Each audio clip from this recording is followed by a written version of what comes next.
નમસ્કાર મિત્રો, સ્વાગત છે તમારું આપ સૌની સિયારી ચેનલ ગુજરાતી સાહિત્ય વેદ નિકુંજ યુટ્યુબ ચેનલમાં હું નિકુંજ પરમાર આપ સૌનું તહેદિલ સ્વાગત કરું છું. મિત્રો, આજના વિડીયોમાં વાત કરવાના છીએ મિત્રો, થોડા જ દિવસોમાં તમામ પેન્શનરો અને કર્મચારીઓના પગાર અને પેન્શનમાં થશે જંગી વધારો.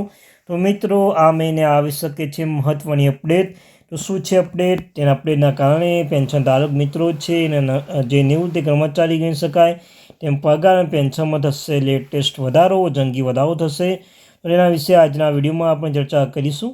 ચર્ચા કરતાં પહેલાં આપણી જે વોટ્સઅપ ચેનલ ટેલિગ્રુપ બંને બનાવે છે, લિંક ડિસ્ક્રિપ્શન મૂકું છું, અવશ્ય જોઈન થઈ જજો. કેમ કે તમને આ ચેનલ પર સરકારી કર્મચારી, નિવૃત્ત કર્મચારી, પેન્શન ધારક બાબતે પગાર, પેન્શન, ડીએ, ડીઆર, એચઆરએ અન્યના કોઈ પણ અપડેટ આવે, હરેક અપડેટ આપણી ચેનલ પર કરવામાં આવશે. તો આપણી આ ચેનલને સબસ્ક્રાઈબ કરીને બેલ આઇકન બટન દબાવવાનું ભૂલશો નહીં. તમને રોજના રોજ તમને આવી માહિતી આપણી ચેનલ પર પ્રોવાઈડ કરવામાં આવશે. તો ચાલો જાણીએ વિગતવાર માહિતી. તો મિત્રો, આગામી સમયમાં સરકાર દ્વારા લેશે મહત્વપૂર્ણ નિર્ણય. આ નિર્ણયને કારણે પેન્શનમાં અને નિવૃત્તિ કર્મચારીઓને પેન્શનને પગાર અને પેન્શનમાં થશે મહત્વની અપડેટ. તો ચાલો જોઈએ વિગતવાર માહિતી મિત્રો. પહેલાં તો મહત્વમાં વધે છે કે જાણો ડી શું છે. વધતી જતી મોંઘવારીને ધ્યાનમાં રાખીને કેન્દ્ર સરકાર દ્વારા કર્મચારીઓને ખાસ ભથ્થું આપવામાં આવે છે. 10 વર્ષે સરકાર દ્વારા કર્મચારી માટે નવું પગાર પંચ લાગુ કરવામાં આવે છે, જેનાથી કર્મચારીઓનો પગારમાં મોટો વધારો થાય છે. પગાર પંચના અમલીકરણ પછી જેમ જેમ ફુગાવો વધે છે તેમ તેમ ફુગાવાના કર્મચારીઓનો પગાર અને તેમની ખરીદ શક્તિ જાળવી રાખવા માટે પણ મૂળ પગારના ટકાવારીના આધારે દર 6 મહિને મોંઘવારી ભથ્થામાં ફેરફાર કરવામાં આવે છે. વર્ષમાં 2 વાર ડીએ એમ સુધારવામાં આવે છે. તમે જાણો છો મિત્રો, વર્ષમાં 2 વાર એટલે કે જાન્યુઆરી અને જુલાઈમાં 2 વાર મોંઘવારી ભથ્થું વધારવામાં આવ્યું છે. તો તે કેમ વધે છે મિત્રો? મોંઘવારી ભથ્થામાં વર્ષમાં 2 વાર સુધારો કરવામાં આવે છે. કેન્દ્રીય કર્મચારી માંગ કરી રહ્યા છે કે મોંઘવારી ભથ્થામાં વર્ષમાં 4 વખત સુધારો કરવામાં આવે. જો કે હાલમાં પણ મોંઘવારી ભથ્થામાં જાન્યુઆરી અને જુલાઈ સુધારો કરવામાં આવે છે, એટલે કે મોંઘવારી ભથ્થામાં વર્ષમાં 2 વાર સુધારો કરવામાં આવે છે. જો કે તેની જાહેરાત માર્ચ અને ઓક્ટોબરમાં હોળી અને દિવાળી જેવા મુખ્ય તહેવારોની આસપાસ કરવામાં આવશે. મોંઘવારી ભથ્થું કર્મચારીના પગાર એક મહત્વપૂર્ણ ભાગ છે.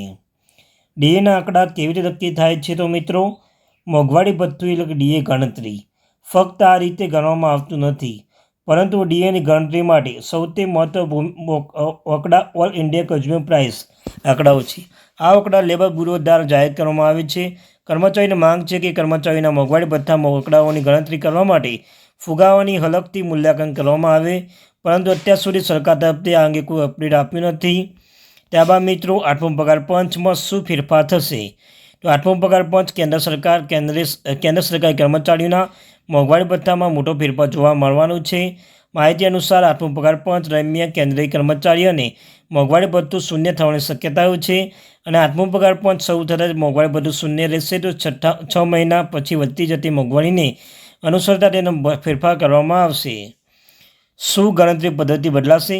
અપડેટ મુજબ મોંઘવારી ભથ્થું ડીએ હાઇક અપડેટ્સની ગણતરી ફેરફાર થઈ શકે છે. મીડિયા રિપોર્ટ્સ અનુસાર મોંઘવારી ભથ્થાની ગણતરી માટે આધા વર્ષમાં સુધારો થઈ શકે છે, જેનાથી સમગ્ર ગણતરી બદલાઈ જશે. જો કે હાલમાં મોંઘવારી ભથ્થામાં આધારે વર્ષ 2016 છે. હાલમાં મોંઘવારી ભથ્થાની ગણતરી કરવા માટે ગણતરી ઓલ ઇન્ડિયા કન્ઝ્યુમર પ્રાઇસ ઇન્ડેક્સના ડેટાબેઝ પર 2016ના ફોર્મ્યુલા ઉપયોગ કરીને કરવામાં આવે છે. વધતી જતી ફુગાવાના કારણે all India consumer price index data 2016 અને 2026 સુધી બદલાઈ જશે. તેથી આ માટે આધાર વર્ષ 1 જાન્યુઆરી 2026થી ગણી શકાય. 8મો પગાર પંચ રચના પછી તેનું લાગુ કરવામાં ઓછામાં ઓછા 15 થી 18 મહિનાનો સમય લાગી શકે છે. જો કે આપણે આ રીતે જોઈને તો જાન્યુઆરી 2026 સુધી મોંઘવારી ભથ્થું 60% નજીક પહોંચી શકે છે.